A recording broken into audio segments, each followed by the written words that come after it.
Assalamualaikum warahmatullahi wabarakatuh. Hari ini kita berjumpa lagi dalam mata kuliah Manajemen Pemasaran pertemuan yang ketiga.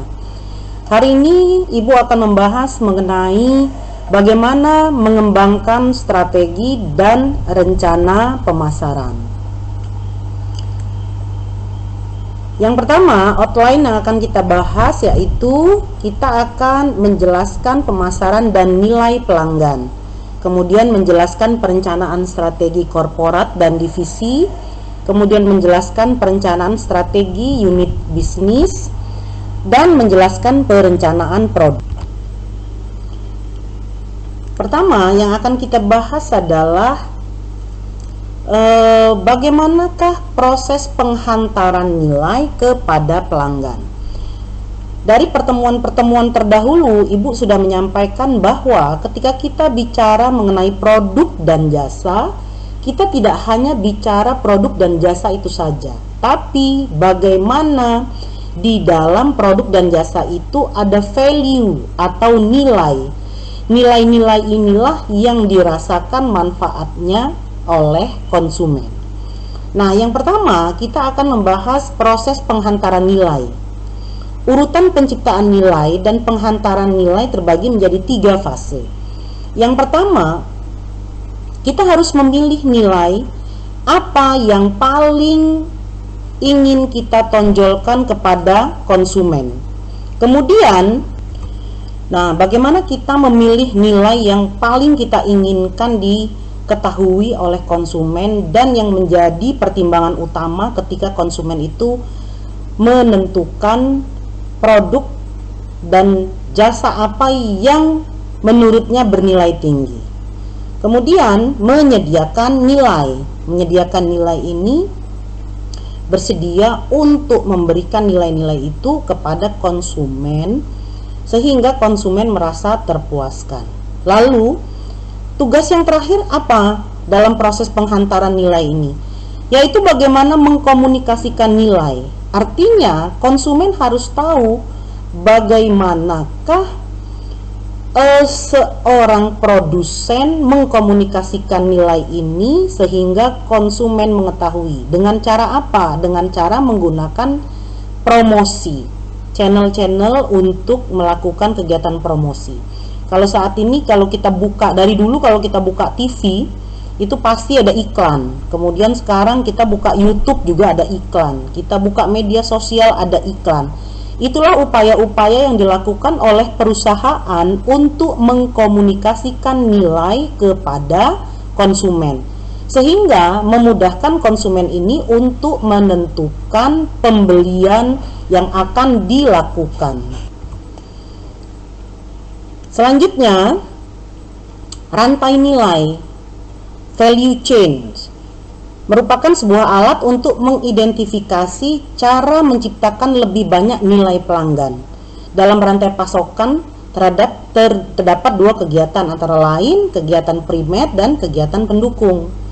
Nah, jaringan penghantaran nilai yang bagus disebut dengan rantai pasokan atau supply chains. Selanjutnya, kita bicara mengenai kompetensi inti. Nah, ini masih bicara mengenai nilai tadi. Bagaimana menciptakan nilai yang menjadi kompetensi inti. Kompetensi inti ini merupakan sumber keunggulan kompetitif. Yang kedua, kompetensi inti dapat diterapkan di berbagai pasar. Kompetensi inti sulit ditiru pesaing. Jadi, kalau kita ingin menciptakan nilai, maka kita harus mengingat 3 poin ini.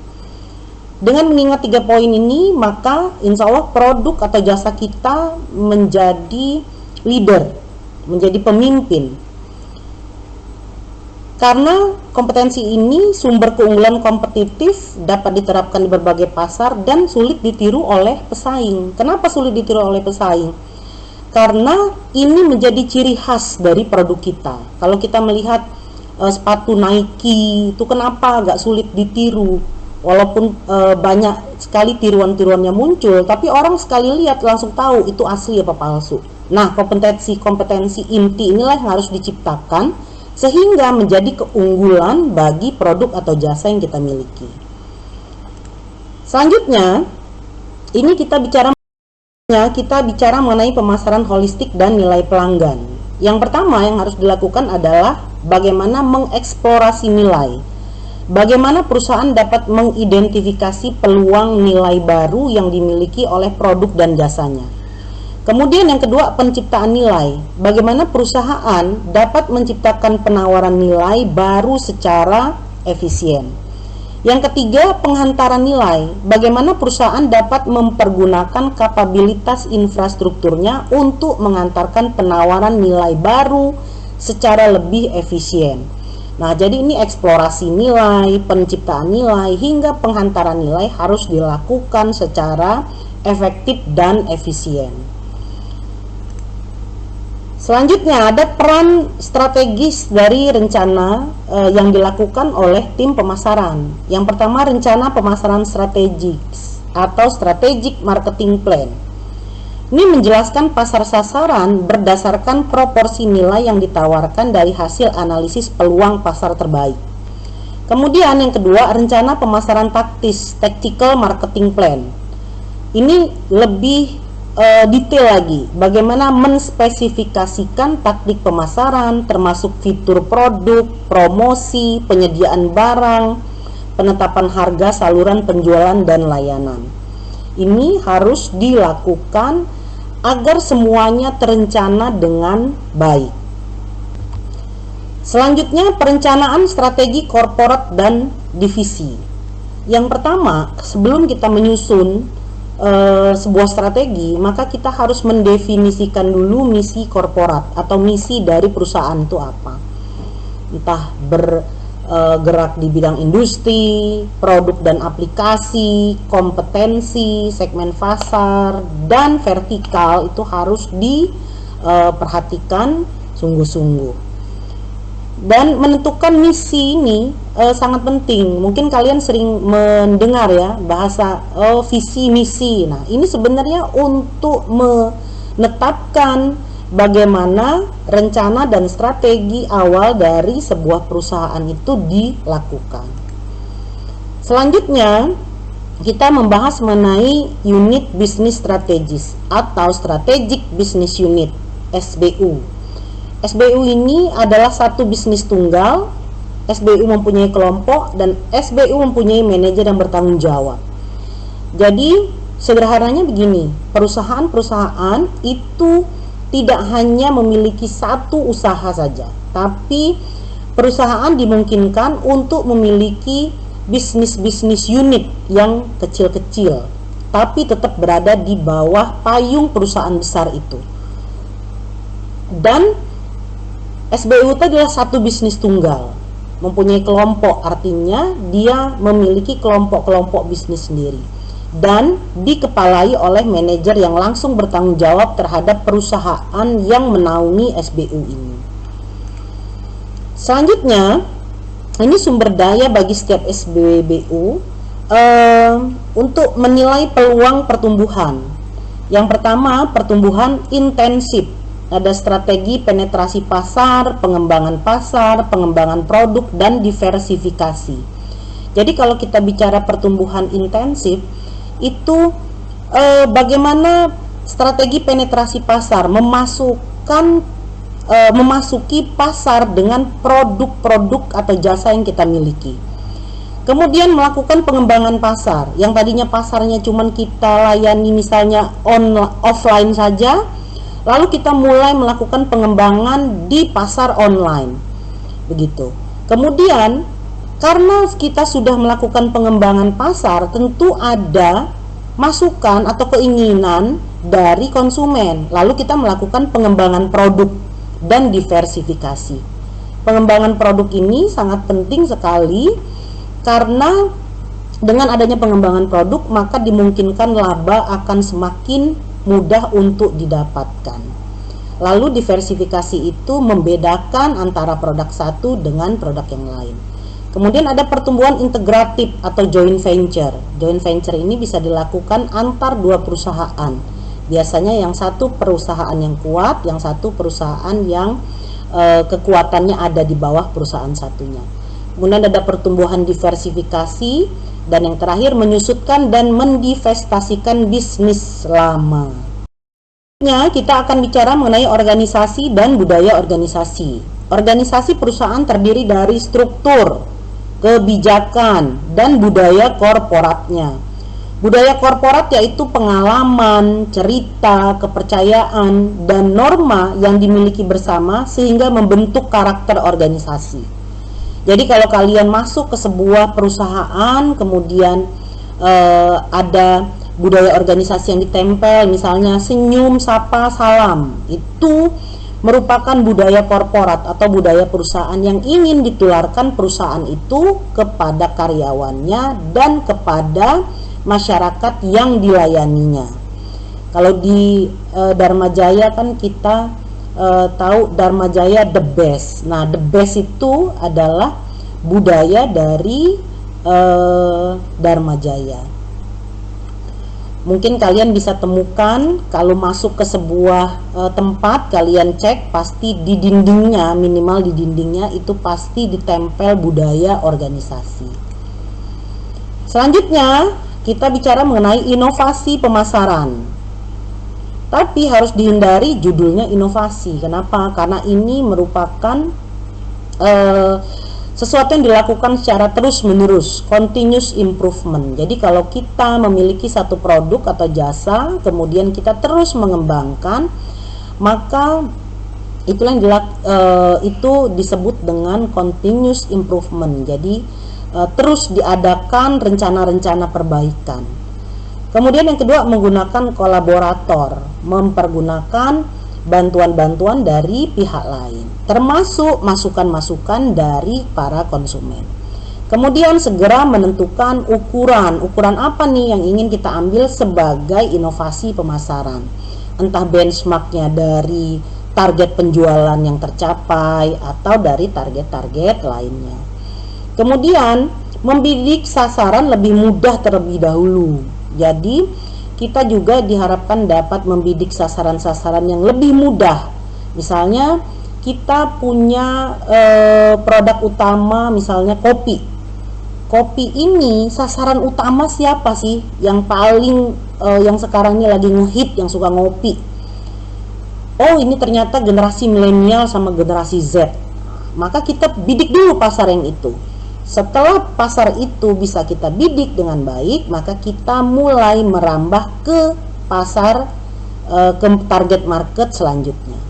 Kemudian yang terakhir, ini yang paling penting, bagaimana mendapatkan data untuk mendukung insting Anda. Nah, kadang-kadang dalam inovasi pemasaran ini melibatkan juga insting yang kuat dari manajer pemasarannya dan dari kru pemasarannya.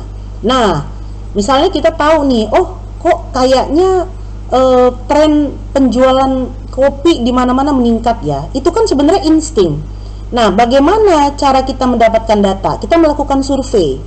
Seberapa sering generasi milenial sama generasi Z itu minum kopi, kemudian berapa jam mereka menghabiskan waktu di coffee shop, biasanya mereka datang dengan siapa, biasanya apakah mereka sambil mengerjakan tugas atau mengerjakan pekerjaan kantor. Itu harus didapatkan datanya sehingga bisa dilakukan inovasi-inovasi pemasaran yang mendukung penjualan produk dan jasa.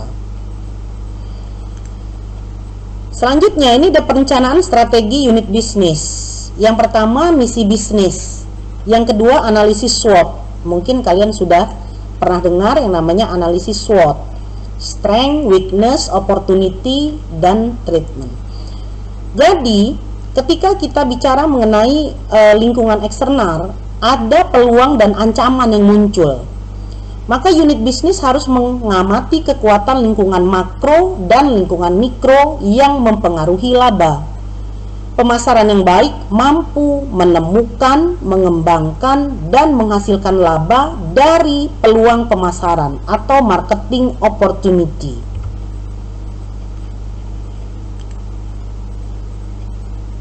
Selanjutnya adalah analisis peluang pasar atau market opportunity analysis, MOA. Yang pertama, kita harus melihat ada ancaman lingkungan. Kemudian Ada analisis lingkungan internal, ada kekuatan dan kelemahan. Kekuatan dan kelemahan ini sangat penting untuk diketahui. Apa kekuatan dan kelemahan yang dimiliki oleh bisnis kita? Itulah cara menyusun SWOT-nya. Kemudian, yang ketiga, kita harus menentukan formulasi tujuan. Tujuan harus diatur berurutan. Nah, ini harus berurutan tujuan kita, tidak boleh lompat-lompat, sehingga ketika kita ingin mencapai target tertentu juga terstruktur dengan baik. Kemudian tujuan bersifat kuantitatif, bisa diukur. Kemudian tujuan harus realistis, jangan membuat tujuan yang tidak masuk akal. Dan tujuan harus konsisten, jangan kita baru melangkah terus udah deh kita ganti. Tujuan kita bukan mencari keuntungan sebanyak-banyaknya, tapi untuk meningkatkan merek. Begitu di tengah jalan, ternyata merek kita ini sudah dikenal, berarti kita harus ganti tujuan, menciptakan laba sebanyak-banyaknya. Jangan, karena itu akan membuat seluruh tim marketing akan merasa bingung. Jadi tujuan harus konsisten. Selanjutnya ada formulasi strategis, strategi Generic Porter.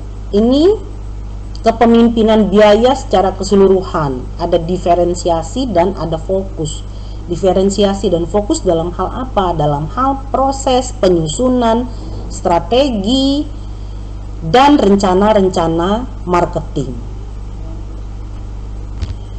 Selanjutnya ada aliansi strategis, aliansi produk dan jasa, aliansi promosional, aliansi logistik, dan kolaborasi penetapan harga.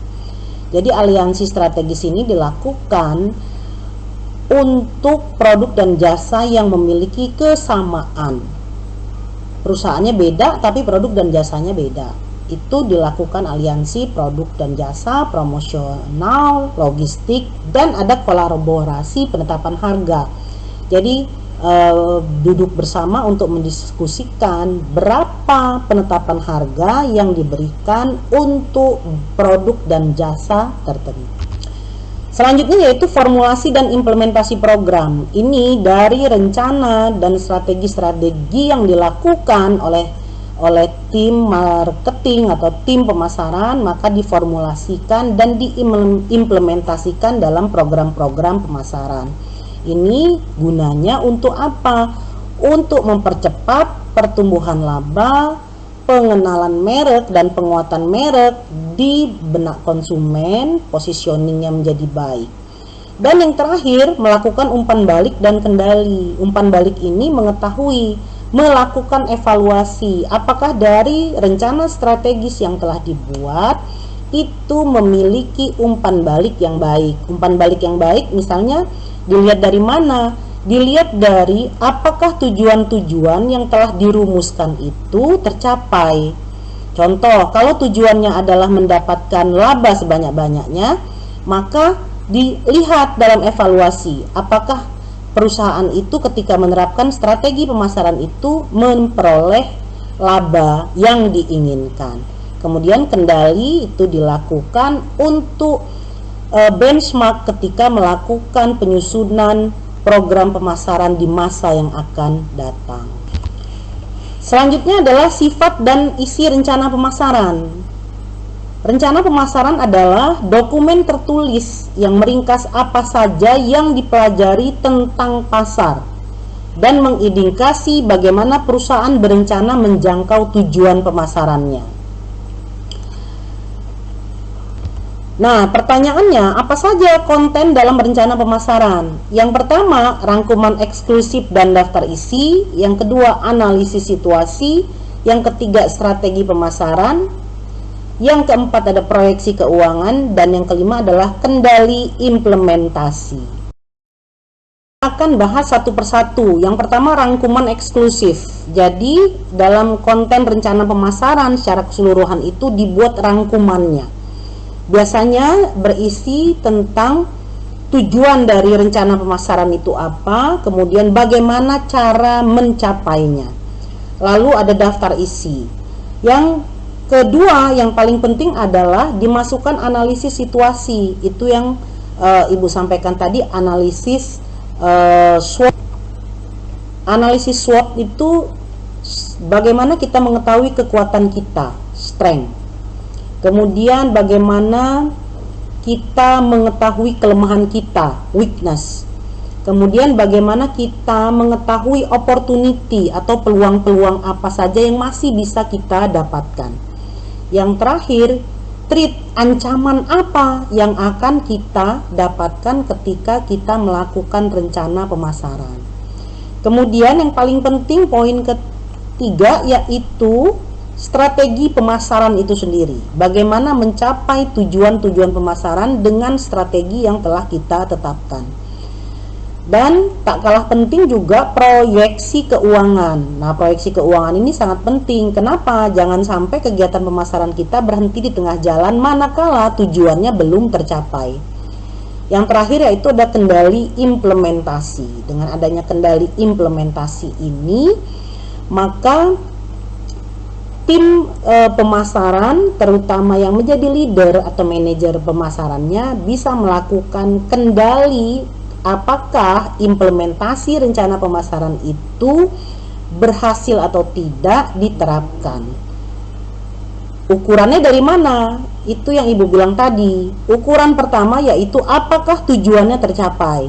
Misalnya penguatan merek, apakah dengan kegiatan rencana pemasaran yang dilakukan itu ketika diimplementasikan penguatan mereknya tercapai. Kalau ternyata masyarakat masih belum ngeh dengan merek itu, berarti rencana pemasarannya belum berhasil. Yang kedua, misalnya kalau rencana pemasarannya tujuannya adalah untuk mendapatkan laba sebanyak-banyaknya. Ketika diimplementasikan, boro-boro laba, yang ada rugi, maka rencana pemasaran itu belum dikatakan baik. Begitulah pertemuan ketiga. Semoga makin membuka wawasan pikir kalian mengenai manajemen pemasaran. Ibu cukupkan sekian dan terima kasih. Wassalamualaikum warahmatullahi wabarakatuh.